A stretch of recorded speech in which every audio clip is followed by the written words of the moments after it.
now let's turn our conversation about funding the work of bridging our divides. And so I want to welcome up Mark Garzon, the president of the Mediators Foundation, who will moderate our panel of funders and philanthropists in a discussion about funding this really important work. And Mark has the skill. He's really going to do a great job of engaging us all in a discussion about the opportunities and constraints that are facing our field. So please join me in welcoming Mark up to the stage.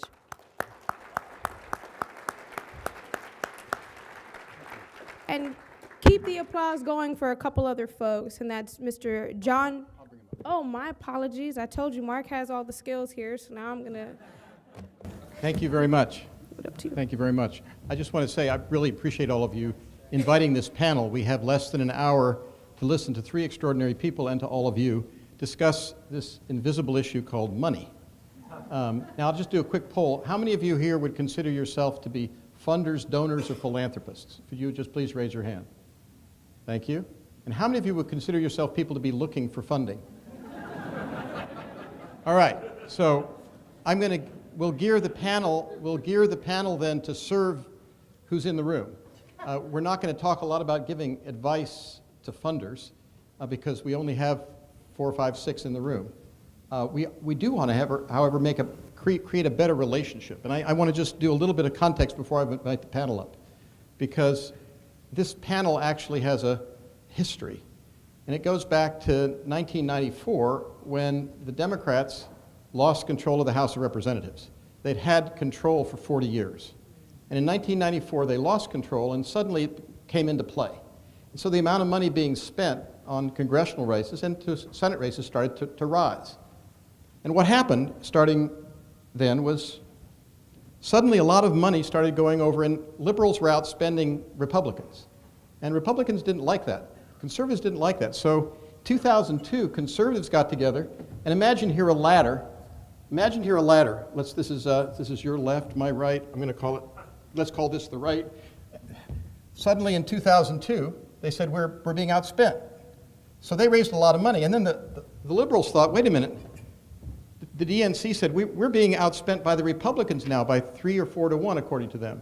So they started raising a lot of money. And one of the original panel members was Rob Stein, who was the founder of the Democracy Alliance, who was the man who said, hey, we're being outspent by the Republicans. So what happened, imagine a ladder over here that, with symbolizing a bar graph about how much money they raised on the left. Imagine here a bar graph, how much money they've raised on the right. Well, meanwhile, there's this sector which I would call dialogue and deliberation or deliberative democracy or problem solving, and it's down here. And the money from this sector started diminishing.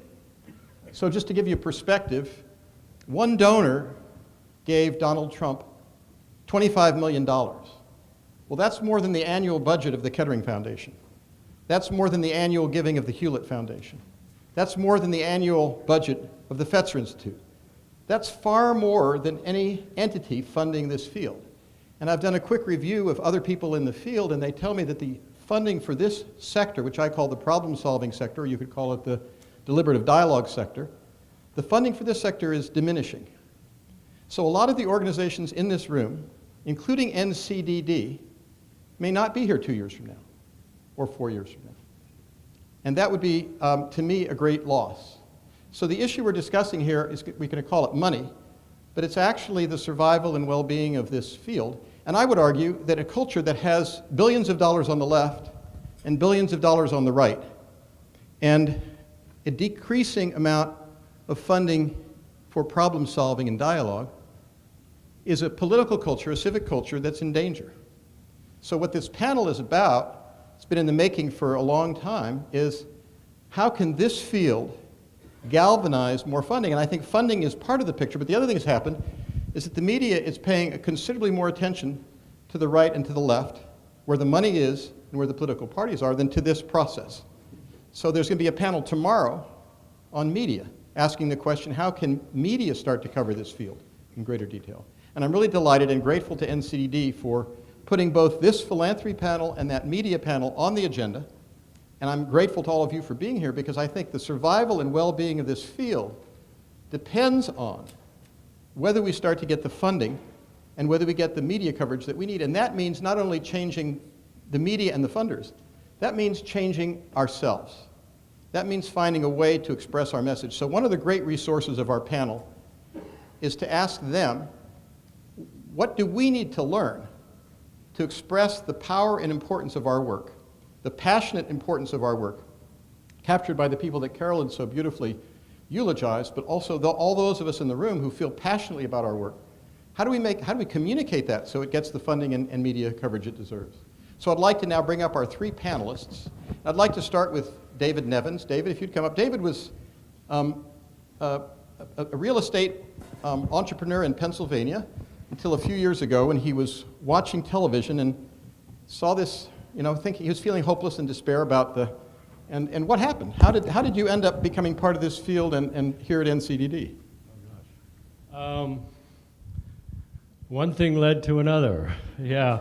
I'm someone who never did anything in politics in his entire life until about 8 years ago, and as Mark said, happened to be watching TV, and I casually, I saw No Labels, their opening event, and I got intrigued by this bizarre concept of critical thinking and civil discourse, and even though I never did anything in politics my entire life, I've been a follower of it very closely, and I thought, this is it, this is something new. And one thing led to another, and I found myself on the executive board of No Label, started a chapter of No Labels in 2 cities, started doing some speaking in various areas, then met other people, Mickey Edwards, who got me involved in leadership program at the Aspen Institute. Then I met Carolyn, got involved in a great program, Next Generation, which educates state legislators in terms of problem-solving approach. Started my own program at Penn State University, and now I'm president of the Bridge Alliance, which is trying to create a collective action to take this whole movement to a new level. Thank you, David. Thanks for being with us.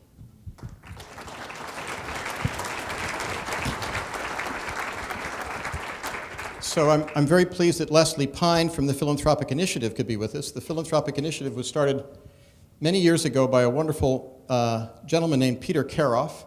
And Peter basically said, people would be a lot more generous to civic causes if we were more thoughtful and more creative about how we communicated, and if we were very clear about what the effects would be. And Leslie's been with the Philanthropic Initiative since she was 29 years old, which was only 3 years ago. See how I covered that? It's good.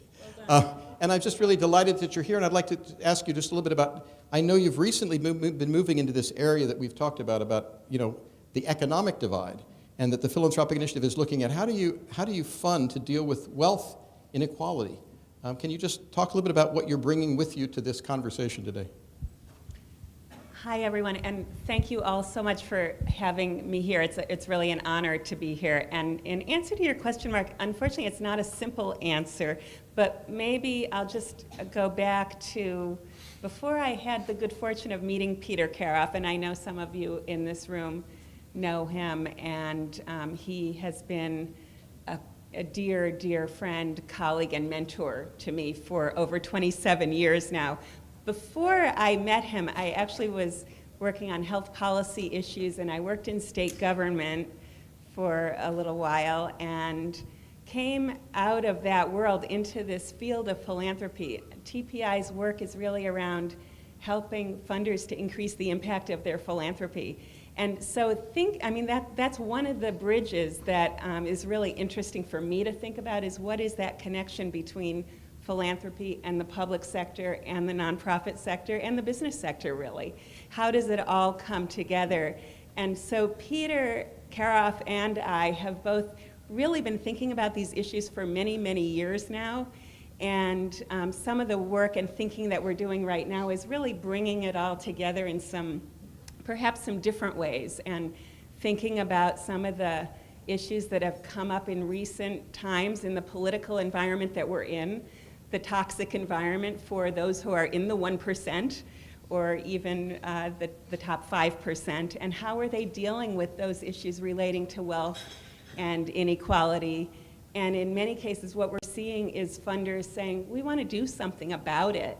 foundations that are looking at the income gap, the upward mobility issues and barriers, and saying, how do we address those issues and do it more effectively and learn from each other and really start to bridge the many different divides. So it's a journey that we're on. We've been on it for a number of years, and so it's really not a new thing, but we're really putting some concentrated attention on it now, and really don't know what else to say about it, except that I think it's, these are among the important issues facing our times, and if we don't figure out the solutions, then I think we're all in trouble. Absolutely. Thank you. Leslie, you want to sit here? And the title of the conference is Healing Our Divides, and I'm glad we're focusing here on more than just the political divide, and obviously the divide that Leslie's working on, which is the economic divide, has a great deal to do with the political divide. I'm delighted to invite our last panelist, John Harden, to come up. John is here from the Charles Koch Foundation, and I'm really glad Charles is here because philanthropy, like the country, is divided, with funders on the right, funders on the left, and funders that pretend they're not on either the right or the left, but if you look at their funding, often in fact are. And I'm really glad you're here, and I'm just delighted you accepted my invitation to come. And what would you say is what he's just had a two-week-old baby. His wife's home with the his wife's home with the two-week-old baby and the in-laws, and he's getting texts all the time. So we're really glad you're here. And I know you had to make an effort to come. Can you say, why did you accept this invitation to come today when you've got so much ongoing at home? Yeah, and the 2-year-old toddler, which makes it that much more of a venture. Yeah, no, definitely. And I know for some folks it's a surprise whenever they have a chance to meet someone from the Charles Koch Foundation or Koch Institute that we don't have horns and a pitchfork. But of course, TSA doesn't let you bring that stuff anyway. So, but I mean, that I think gets to some of the ridiculousness of the environment that we are in today and how polarized it is, and that has been articulated so well here. And so I feel very comfortable here among all of you, many friends that are very concerned about what this environment is like right now. At the Charles Koch Foundation and Institute, all of our conference rooms are named after heroes of liberty and of the freedom movement, and our executive conference room is named the Frederick Douglass Conference Room. And in that room, we have a first edition copy of My Bondage, My Freedom, his autobiography from 1855. Because Frederick Douglass, for us, is a true hero, not just because of what he did to advance freedom, but also because of his mantra that he said, he quoted, speaking to the Rochester Ladies Anti-Slavery Society, he said, "I will work with anybody to do good. I will unite with anybody to do good and with nobody to do wrong." And that's really what we're all about. We want to work with anybody to do good, to solve these problems that y'all were just articulating, right? We want to encourage and help encourage broader discussions, broader dialogues, a greater marketplace of ideas. So honestly, a thrill to be here. I've enjoyed all the sessions so far. Very cool to be a part of this. Great to have you, John.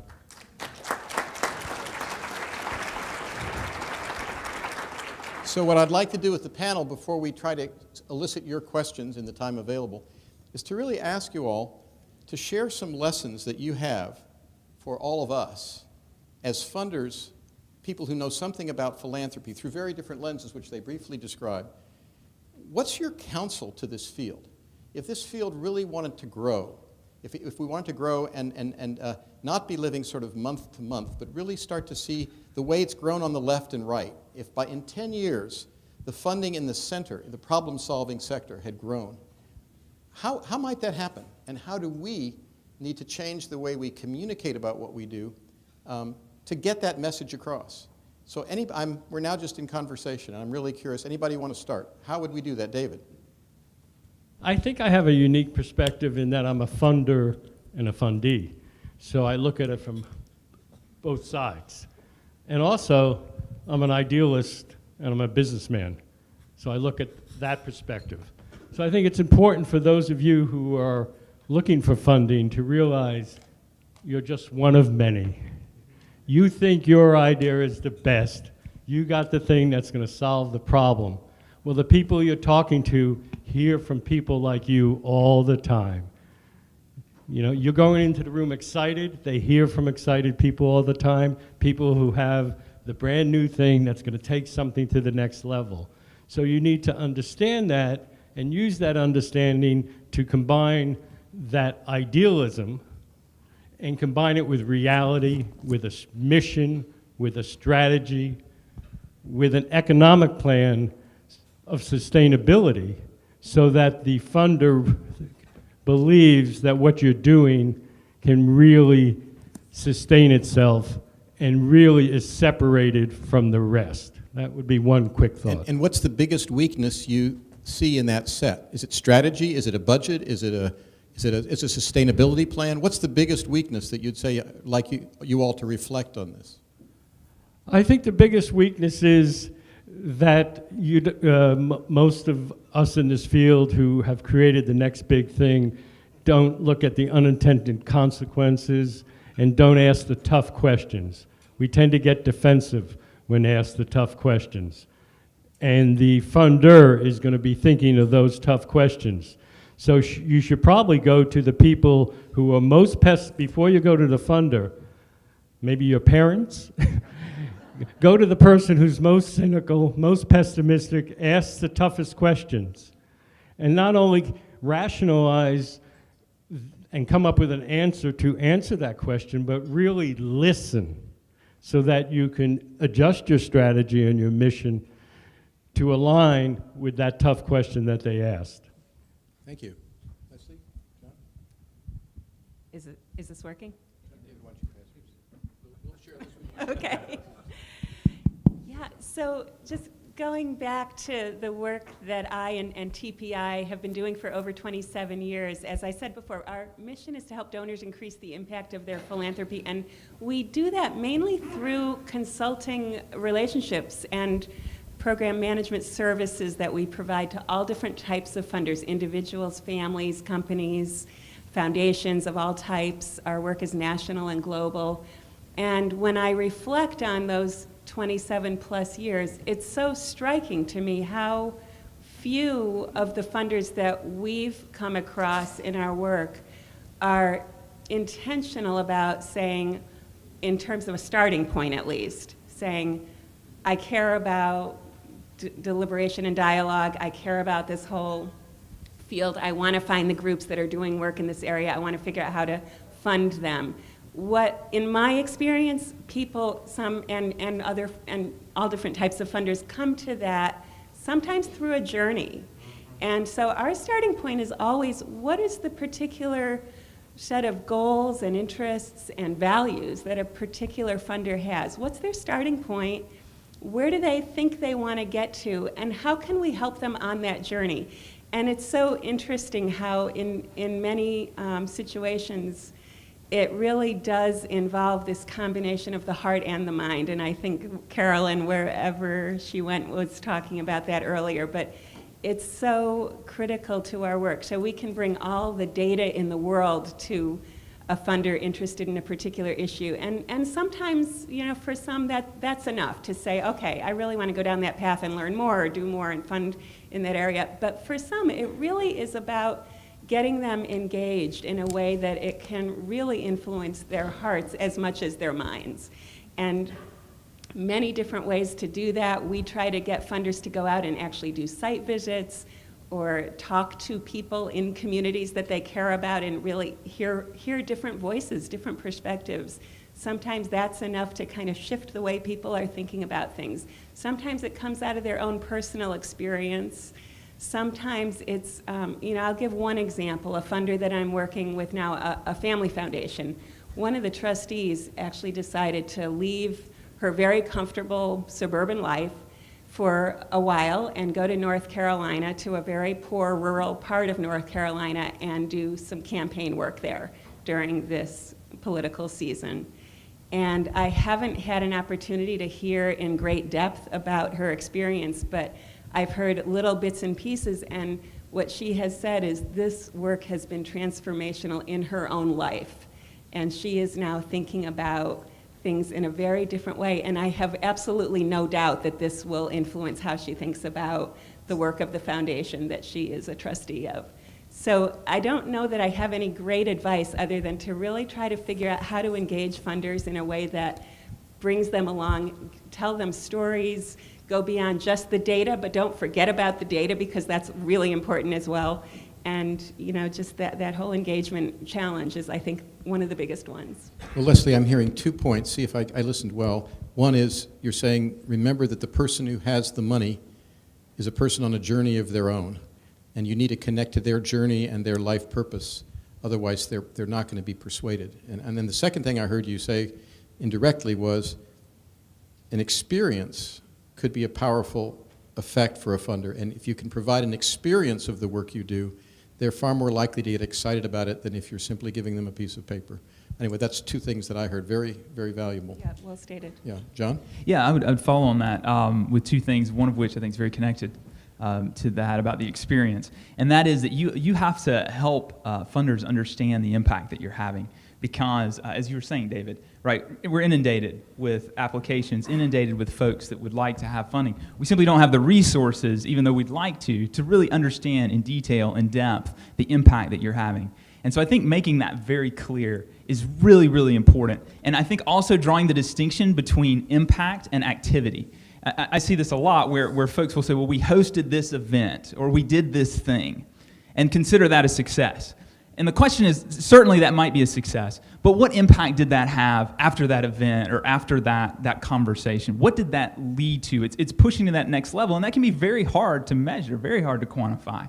But I think it's very important, it's incumbent on all of us, to be able to demonstrate what is the impact, the true impact that you're really driving. Now, one of the fascinating things I think about this particular issue is that even in just holding an event, you can actually have a significant impact. Right? The value proposition could just simply be, hey, we're going to show the world that people that disagree can get together and have a civil conversation. And some of our funding has been, along those lines, I think has been helpful in that way, I hope. So that's one thing. The second, I think, is to punch through these stereotypes. It's funny for us when we want to partner with someone to support an exciting opportunity, we have to kind of convince them that, that nonsense that you read in the papers or see on the news about us isn't true. And people can be hesitant to approach us. And so I would just encourage you, again, to the point with Douglas, is you look for those shared principles in people that you would never think that you might have some agreement with, that you might be able to work with. So we've worked with the ACLU to support events on free speech. We've held events on criminal justice reform that the Open Society, the Rockefeller Foundation, and others have been a part of. The White House has partnered in criminal justice reform as well. And I think that also can be a big win, as I was saying before, because that attracts attention. The media, I wish I could stick around tomorrow to hear the media panel, because the media wants conflict. Right, that's what they want, or that's what people want, I guess, and that's why the media wants it. But you can get some airtime, I think, when you bring, like we hosted an event where Grover Norquist and Ralph Nader spoke together. Well, that attracts attention. People perk up. Whoa, what the heck? What are these guys doing together? And I think there's going to be a lot of value in that too. So I'm going to suggest that we do this process. Lisa Marie and Katie, if you would be willing to, Lisa Marie and Katie are looking for questions from all of you. We started 30 minutes later than we were originally planning to start. So we're going to change this process a little bit. And I'm going to ask Lisa Marie and Katie just to introduce themselves and ask them to float through the room. And if you have a question, if you could just give them to Lisa Marie and Katie, and they will bring them up to us, and they will become part of the conversation. So if that's all right with you, given the fact there's only 30 minutes left. Okay, so you don't want to do any of the conversation? I think at this point what we should do is, I think if you'd be willing to just identify yourselves and just wander through the room and gather questions from folks, because I'd like to do one more round with the panel, and then I'd like to go to your questions and some questions here at the table that are already, so are you open to that? Yes, of course. Whatever works best for everybody. So what form do you want them in? Can they put them on anything they want? So there are 3 note cards on each table. You can pair up maybe and create a question together briefly. We were going to guide you in a brief conversation cafe approach, but we will not do that. But I do want to mention that Conversation Cafe is, or NCDD is a new steward of Conversation Cafe, and it's a great process next time. So yes, if you just write them on note cards or a piece of paper that you have, we will go around and collect them. And we'll start some theming and pass them on to Mark as soon as we can. Great, so please grab a hold of them, not literally, that's not done in this room. Please find them and give them your questions. But I wanted to ask, before we go to their questions, I wanted to ask you all a question, which is, philanthropy is itself divided. It's not like philanthropy is the solution. One could argue that philanthropy has also been the problem. And that when I worked with the Rockefeller Foundation years ago, I had to persuade them not to continue funding liberal projects because there were conservative foundations funding conservative projects. And they were basically dividing communities with their community building funding. And we persuaded the Rockefeller Foundation to fund liberal and conservative groups who got together so that when they were funding the community, they were actually funding groups that had worked together rather than groups that had worked against each other. What ideas do you have, if any, about how philanthropy could help bridge the divide? This is called Philanthropy Across the Divide.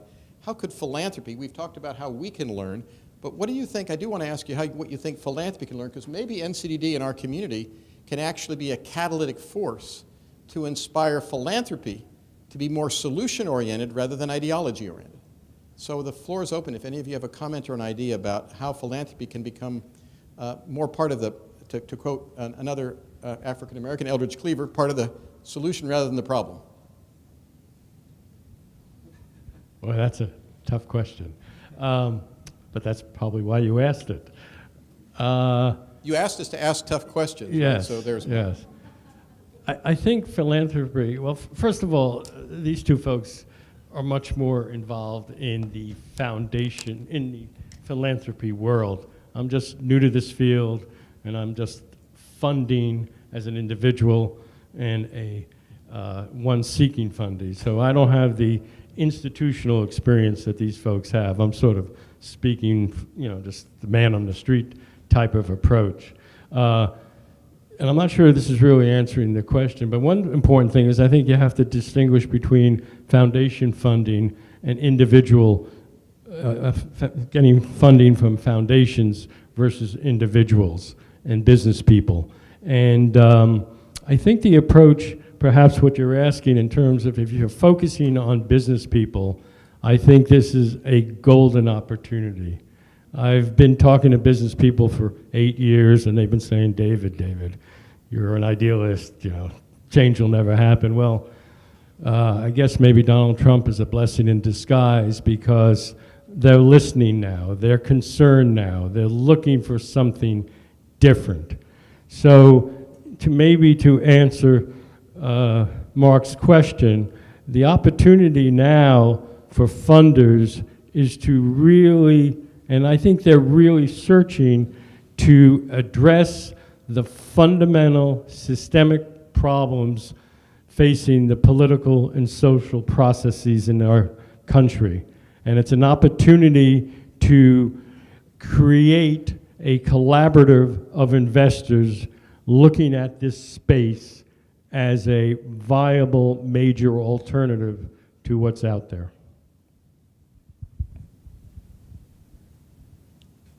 I agree that I think it's a really difficult question, and I don't think there are any easy answers to it.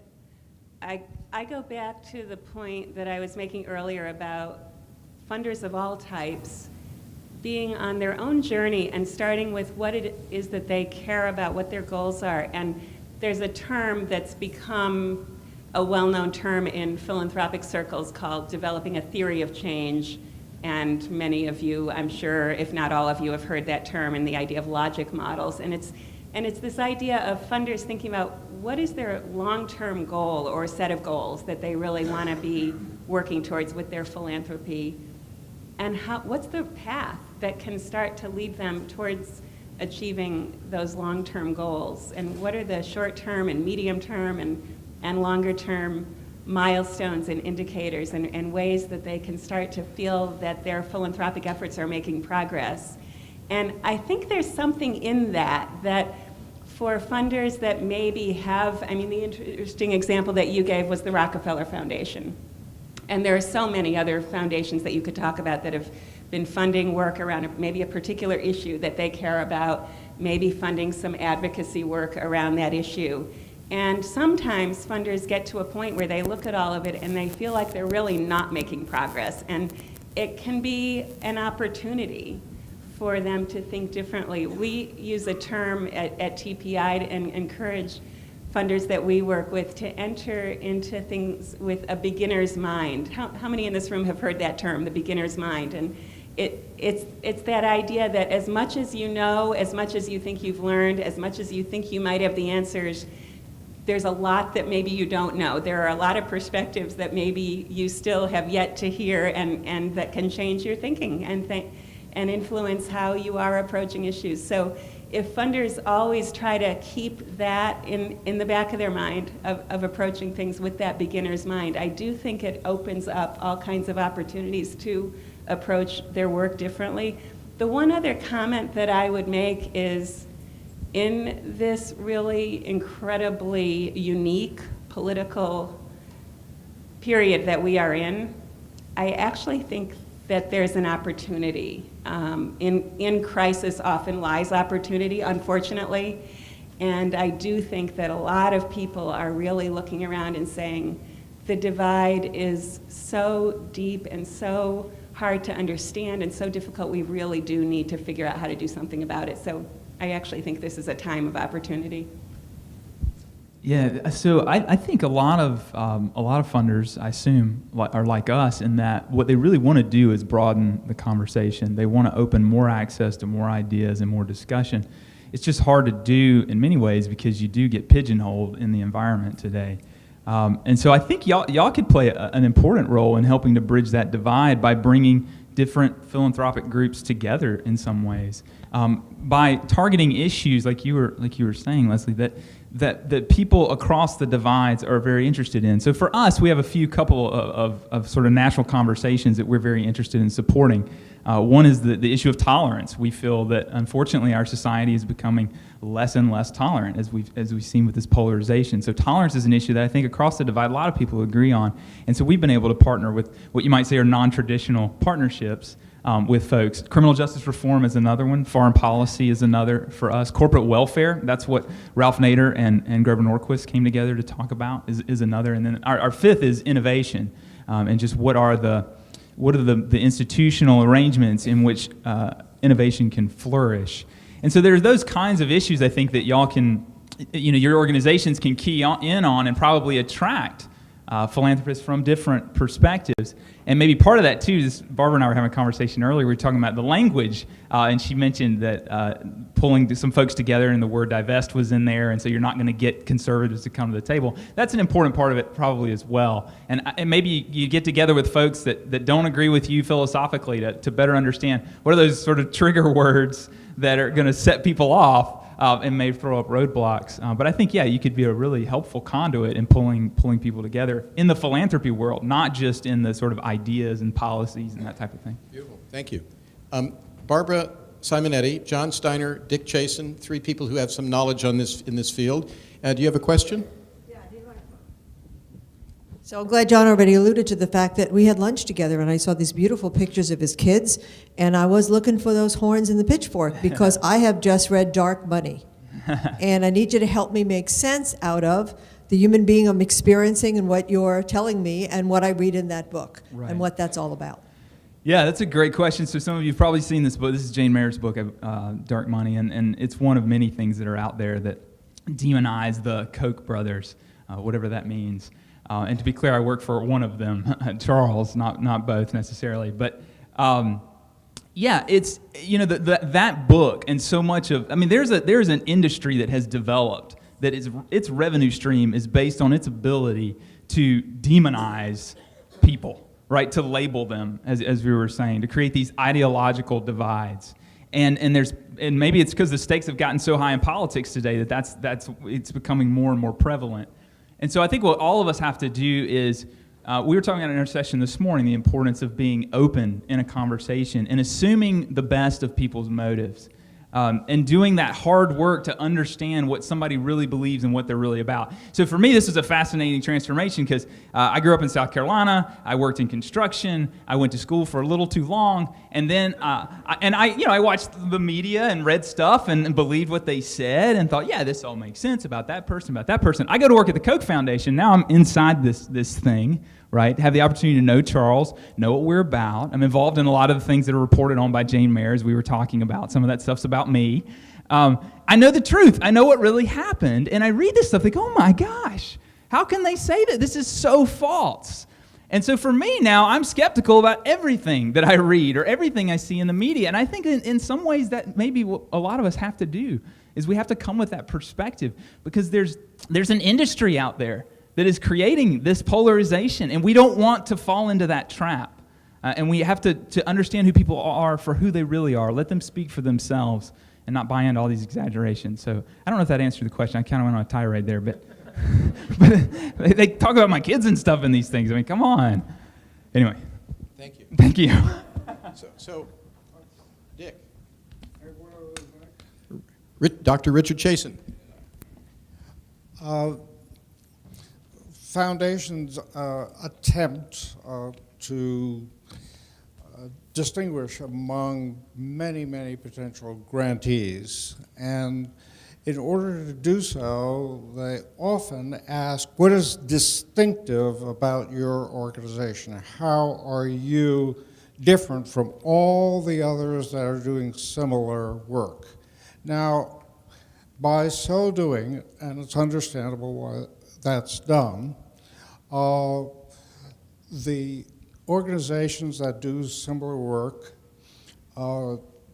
tend to resist collaborating in order to remain absolutely distinctive.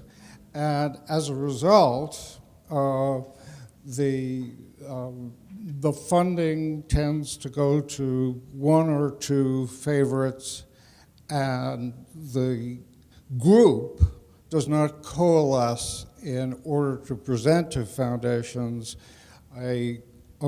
some spectrum of activities and goals that are very, very similar.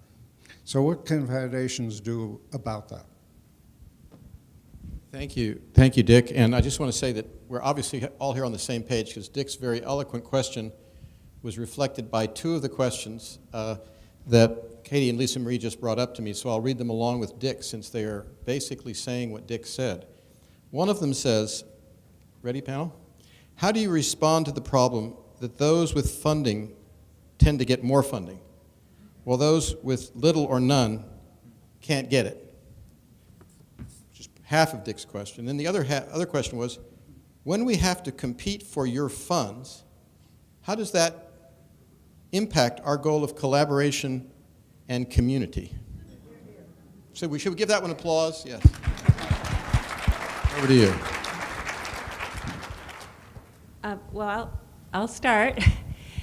Those are really important questions, and I will just say something that people in the field of philanthropy say often. You've seen one foundation, and you've seen one foundation. Every foundation and funder is different in how they think about these issues, and for some, and some that I've worked with, that one of the questions that they always ask might be what differentiates your organization from others, but the next question might be, and how are you partnering with other organizations, or how are you collaborating? So sometimes there's an equal emphasis on both of those questions, sometimes even more emphasis on the collaboration. Barbara and I were talking over lunch about this whole idea of the importance of networks. And I think that concept for funders that really are thinking about social change and social movements and what it takes to really move the needle on important issues, I think that idea of networking and collaboration and partnership has become much more front of mind than maybe it was 10 or 15 or 20 years ago, at least in what I'm seeing. And I'm not saying there isn't a long way to go. One way that some funders really approach this issue is by thinking about their grant making in the terms of thinking about a portfolio. And so a portfolio of grants that might support a real range of organizations. Some of them might be startups, and others might be well established, and there might be some in the middle. Or there might be a group of grassroots organizations that are all working on the same issue, but approaching it in very different ways. And so that idea of funding many different approaches that maybe can come together in a synergistic way, or help to bring a field to a tipping point where things really can start to change, is one way that some funders think about that. No easy answers, as there are with any of these questions. Well, to piggyback on what Leslie said, in my world of knowing a lot of business people, we're doing something, or we're hoping to. working on a project that would answer the question of giving to those organizations that are already well established and have a track record leaves the innovators out of the game. And part of the problem is in the past, individual business people get approached by an organization and they give to maybe 3 organizations. They don't have the ability to diversify.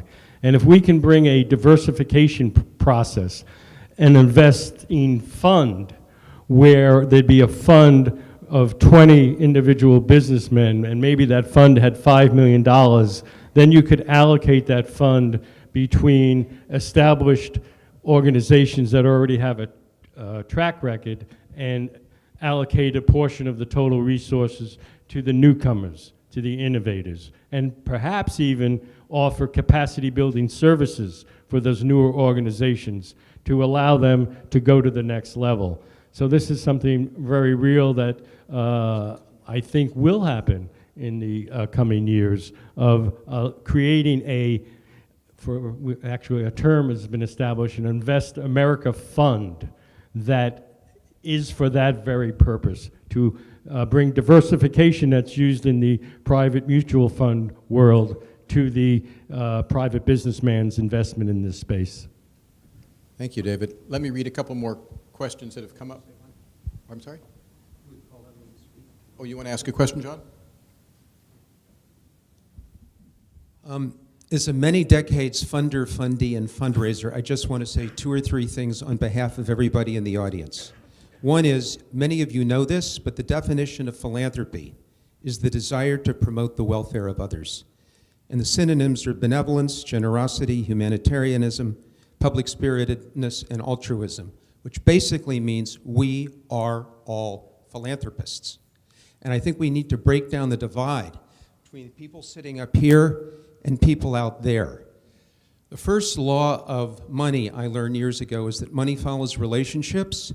So I invite philanthropic courage among all of you. Always go to your friends and your family first, even if it takes courage, and get support to be able to ask if you don't feel like you know how to ask. And lastly, thank God for crowdfunding. Thank you, John. So 2 other questions, and just the first question, the context here is that our field has a few multi-million-dollar organizations in it, and then lots and lots of organizations that are 500,000 a year or under 100,000 a year, a lot of small organizations. This question reflects that. The question is, I have heard that funders are not willing to give dollars to small pilot projects. How can we bridge that funding gap so money doesn't keep flowing to the old established entities? So that's an echo of the earlier question, but with a little bit of different twist. And then one person has made a suggestion for the field, which I'd like to put in the hopper, and that's in order to provide meaningful data that shows that one approach is better than others, would it be worth developing a standard evaluation tool for this field? A standard evaluation tool. Other than saying good luck, what are your comments on that? Do you have a comment on either of those, John? Yeah, sorry, I lost. What was the first question? I was thinking about this. Are you willing to fund smaller pilot projects? projects? Okay. Yeah, so again, to your point, Leslie, you met one foundation, but I can just speak to the way that we think about this is we actually are very excited about smaller, innovative projects. One of our kind of philosophies is we love to see the entrepreneurial spirit where you experiment small, fail small, and then grow. And so I don't know if that's true for other foundations, but for us, that's not an issue. In fact, sometimes it's an even more exciting opportunity because the risk is less, right? The risk is decreased in terms of the money that's invested. And so I would encourage you, I mean, with a lot of foundations like us, that we are excited about something maybe small, innovative, experiential. You just want to make sure you're setting the right expectations with the funder for what that might accomplish. David or Leslie, comment? I would just echo that comment. Yeah, I think so. Is this better? Yeah, I would really just echo that. I mean, we certainly see a lot of funders that are very interested in supporting small, innovative pilot projects, to the extent that sometimes the criticism is in the other direction of there's been a lot of emphasis in the field of philanthropy on providing general operating support to nonprofit organizations and not doing or moving away from so much emphasis on project funding or program funding. So it's a debate that goes on in the field. I really don't think there are any right or wrong answers, but there's a place for all of that, in my own opinion. Well, one last quick thought. This is actually something I've discovered recently. Many foundations, a few that I've been working with, are starting to think in a macro approach in terms of a micro approach. And that means they've been investing in the best organizations within this field without thinking, how is it tied together? And one of the big funders in this field is doing a mapping project to figure out how it all ties together. So I would suggest you as fundees maybe get together and try to map out the field and perhaps do more collaboration amongst yourselves in collectively going to funders, because you have a micro plan how organization X, if they're funded with organization Y and organization Z, that 1 + 1 + 1 = 6. And I think that's going to be a powerful force going forward. Well, my friends, we have a few minutes left in this session, and we have some dynamite questions that I want to put out there, and then see what you can do with them in the closing minutes, okay? Question number 1, what opportunities are missed because people in our field are trying to get grants, and I almost want to say jump through hoops to get grants from philanthropies that often take forever to reply and have sets of criteria that are hard to meet and endless ground rules and regulations and things you need to fill out. That's editorializing. What opportunities are missed by people in groups with ideas trying to get grants instead of building businesses to implement the idea? So here's a question about why nonprofit path rather than a for-profit path to accomplish these goals. Now, if that doesn't keep you busy for a few minutes, here's 2 more. Our work is often, this question is the fundamental relationship question. People build relationships in this field. We have a deep faith that building relationships makes a difference. Here's the question. Our work is often about making community ecosystems healthier, like previous presentation about West Virginia, making the ecosystem of a town healthier. We think we can make those ecosystems healthier by making new connections between people in the community. You talked about demonstrating impact. Is showing those connections sufficient evidence for funders?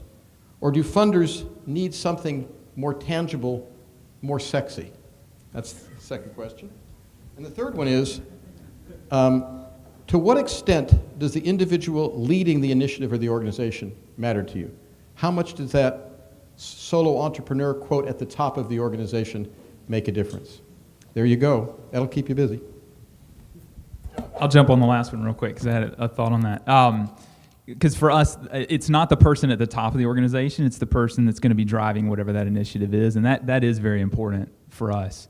And that somewhat gets to the question about the sort of the bureaucracy that you were elaborating on, which we do our best to eliminate. There's not an expansive application process with us. It really is more about a relationship. There are different portals by which you can begin that relationship with us, but it's going to be you talking with someone. It's not filling out forms and waiting for responses and things like that. And a big reason for that is because we see that it's the person that is really that it owns that vision and that is driving that initiative to accomplish that vision. That's the person that you're investing in as a funder. So I think it is really important to allow philanthropic organizations or provide them the opportunity to get to know that person, to hear from them what they want to accomplish and what they want to do. And in smaller organizations, that may be to someone at the lead of it. In universities, they want to trot out the development folks to talk to us, and we're like, that's fine, but really, I'd rather hear it from the professor that wants to do this stuff. That's the person who's in the driver's seat and that we're really providing the funding to. Well, I'll tackle I think it was the middle question about, or maybe it was the first one, about the idea of going down the business path as opposed to spending a lot of time and energy into raising grant money or bringing in grant funding. And I think there's a place for all of it, not necessarily for every single organization, But for some organizations, there are clear ways to start to bring in sustainable revenue streams, whether it's from a nonprofit business, element of the organization that's running a business of some kind that's bringing in revenues, or other fee streams and things like that that can really help to build and sustain an organization. In many situations, I don't see that as necessarily replacing the need or the value of having a funder community that supports the work of the organization. I think it's more than just the money. It is really building that broader community. And I think maybe you mentioned earlier that idea of bridging divides between the funders and the organizations that are on the ground doing the work. And the best organizations, I think, really do figure out how to build that kind of community. And then, of course, there's the role of the public sector in certain situations, and how do those public funding streams come into play. So for many organizations, it's really looking at all of it and figuring out what's the best way to bring it all together. I'm going to throw out a quick concept related to timing and relationships, something I'm experimenting with. So I'm going to switch my hat to the fundee, where some of you may know I'm president of the Bridge Alliance, and we want money, just like everybody else. But timing is critical, and relationships are critical. So I'm trying to experiment. You get back to me in 4 months and tell me if it works. We're going to foundations and not asking for money. We're asking for thought partners. We're trying to build relationships. We're asking them to be part of the process of helping us think through how to create an organization without asking for money that in 6 months from now that they help co-create, they might therefore be willing to fund us. So that's a combination of timing and relationships. I have no idea if it'll work, so get back to me. Great. Well, speaking of relationship, let me close by making a comment that to first of all say thank you to David, Leslie, and John for being here. I really appreciate that. Should we give them a hand? Oh, that was a thank you to David, Leslie, and John for being here. Should we give them a round of applause? Thank you.